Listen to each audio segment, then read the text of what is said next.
Radhe Shyam, this is Madan Mohan Das. आप सभी का स्वागत है प्योर राग भक्ति पेज पे। सॉरी, थोड़ी सी नेटवर्क की दिक्कत थी तो इसलिए पहली कॉल जो कट हो गई। तो अभी हम थोड़ी सी पहले प्रार्थना कर लेते हैं, फिर उसके बाद टॉपिक शुरू करते हैं। यस्य प्रसादा भगवत प्रसादो, यस्य प्रसादा न गति कुतोपि, ध्यायास्तु वंस्तस्य यस्य त्रिसन्ध्यं, वन्दे गुरु श्रीचरणारविन्दं, वन्दे गुरु श्रीचरणारविन्दं,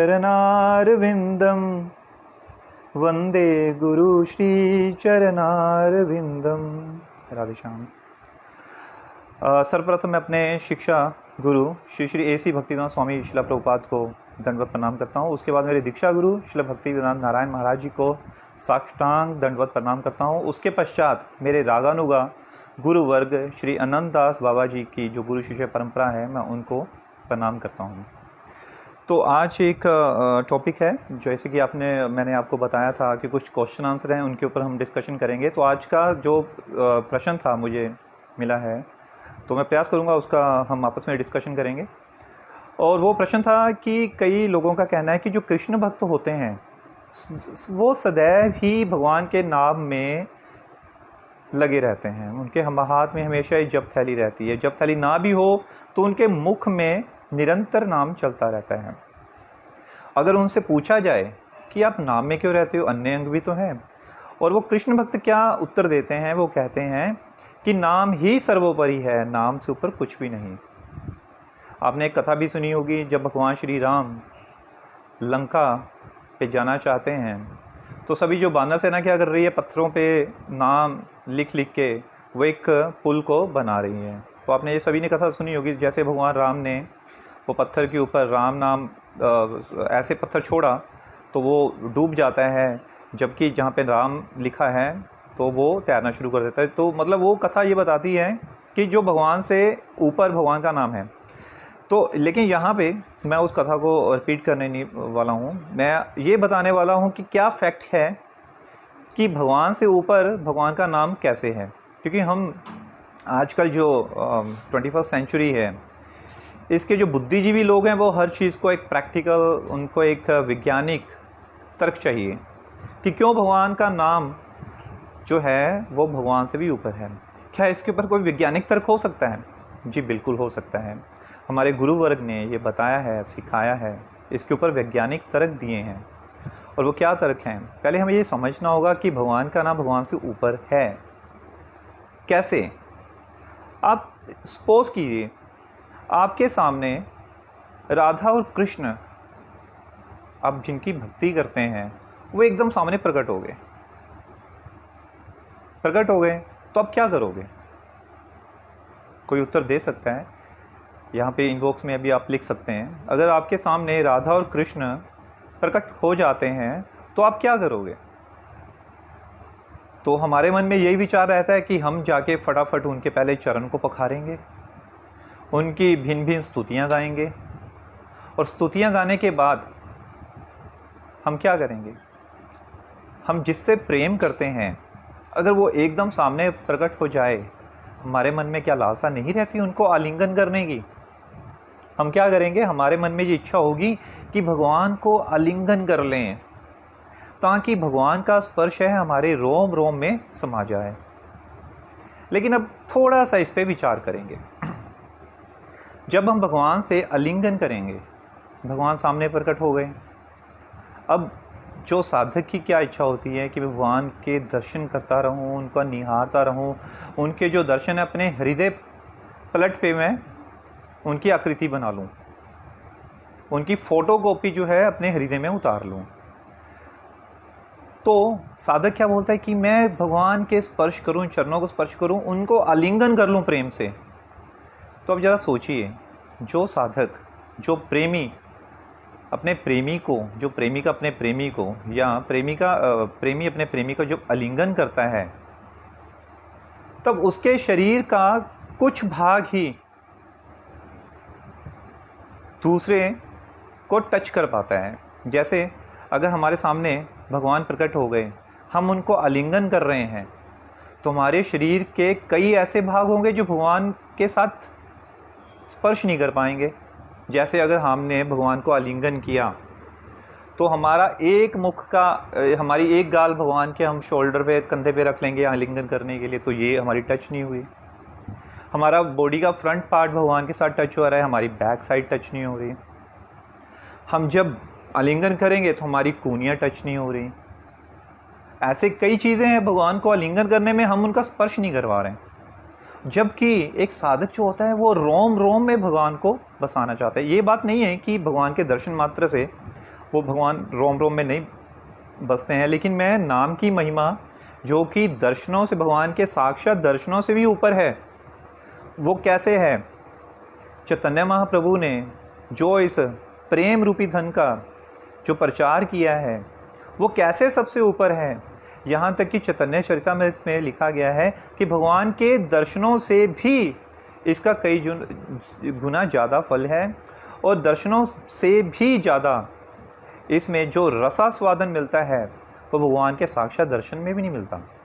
तो इसी के ऊपर एक वैज्ञानिक तथ्य मैं समझाने का प्रयास कर रहा हूँ कि जब भगवान साक्षात सामने प्रकट हो गए, तो जब प्रेमी भक्त होता है वो भगवान को आलिंगन करता है, तो आलिंगन करते हुए हमारी बॉडी का फ्रंट पार्ट ही उनसे टच कर पाएगा, हमारी बैक साइड रह गई। हमारे बॉडी के काफ़ी सारे ऐसे अंग होंगे जो भगवान को स्पर्श नहीं कर पाएंगे।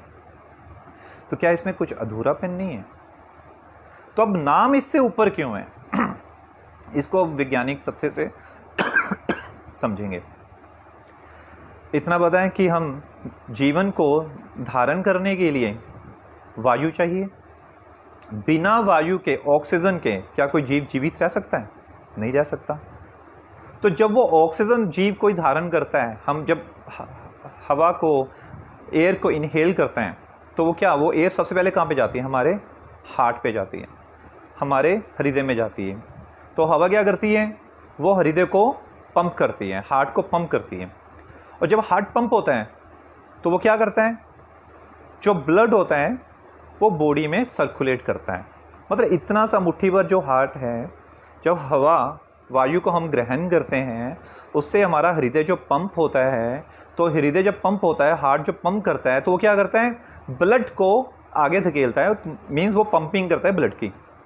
अब जब हृदय पंप करता है ब्लड को, तो ब्लड का क्या काम होता है?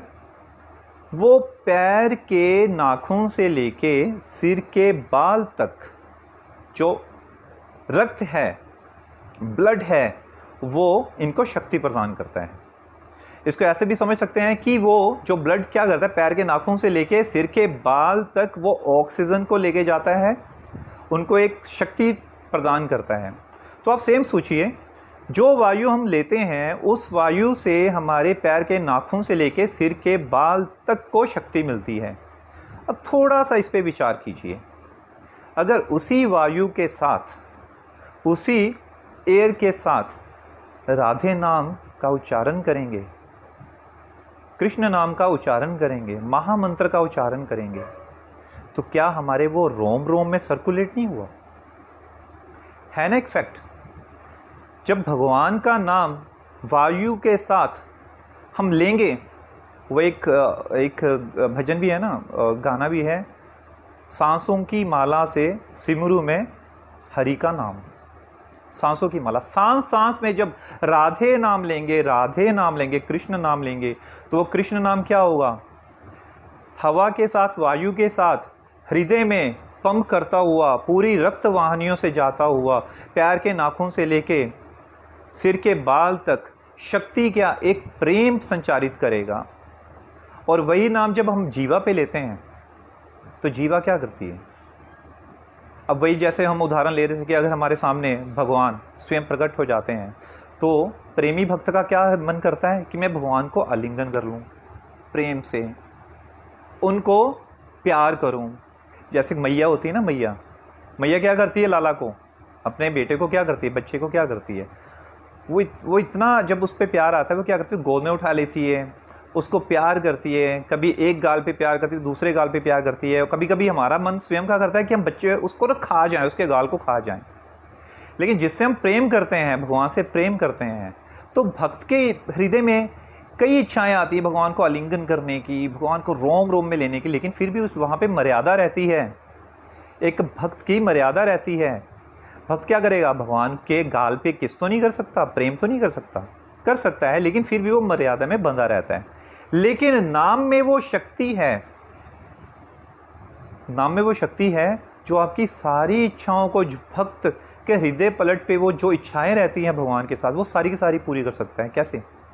नाम को हमने धारण किया, जीवा पे उच्चारण किया, राधे कृष्ण, राधे कृष्ण जब उच्चारण किया तो वो नाम का जो रस है वो हमने अपने हृदय में उसको घोल के पी गए, उनके अपनी जीवा के साथ पूरा स्वादन किया। जो एक गुप्त इच्छा रहती है भगवान के साथ आलिंगन करके भगवान को प्रेम करने की, भगवान के मुखमंडल को सहलाने की, जो एक प्रेमी भक्त की इच्छा रहती है, तो वो नाम के साथ सारी इच्छाएं पूर्ण हो जाती हैं। नाम एक पूरी शक्ति प्रदान करता है। तो जो भक्त की इच्छाएं रहती हैं भगवान को रोम रोम में बसाने की, वो एक सिर्फ नाम के उच्चारण मात्र से वो सारी इच्छाएं पूरी हो जाती हैं। तो इसी प्रकार सभी वेद शास्त्र, हमारे गुरुवर्ग, गौड़ीय परंपरा हमारी बताती है कि नाम ही सबसे ऊपर है। अगर कोई कारणवश, कभी कभी होता है महिलाओं को बड़ी दिक्कत रहती है, वो घर में भगवान के विग्रह की सेवा नहीं कर पाती या भगवान की कुछ अन्य प्रकार से सेवा नहीं कर पाती, तो ये सभी के लिए नाम ही सबसे ऊपर है। नाम के साथ आप प्रेम का आदान प्रदान पूर्ण रूप से कर सकते हैं, अन्य कोई कार्य करने की आवश्यकता नहीं है। तो मुझे ये ज़रूर बताइए, जो गुरुवर्ग ने जो नाम की महिमा का एक जो वैज्ञानिक तथ्य आपको बताया है, अगर आपको अच्छा लगा होगा तो मुझे ज़रूर इसके बारे में कमेंट कीजिएगा। और कुछ अन्य भी कोई प्रश्न हुआ तो करेंगे, मैं अपने जो मेरे गुरुवर्ग हैं उनके साथ डिस्कस करके मैं आपको वो बताने का प्रयास करूँगा। तब तक के लिए जपते रहिए हरे कृष्णा कृष्णा कृष्णा हरे हरे, हरे राम राम राम हरे हरे।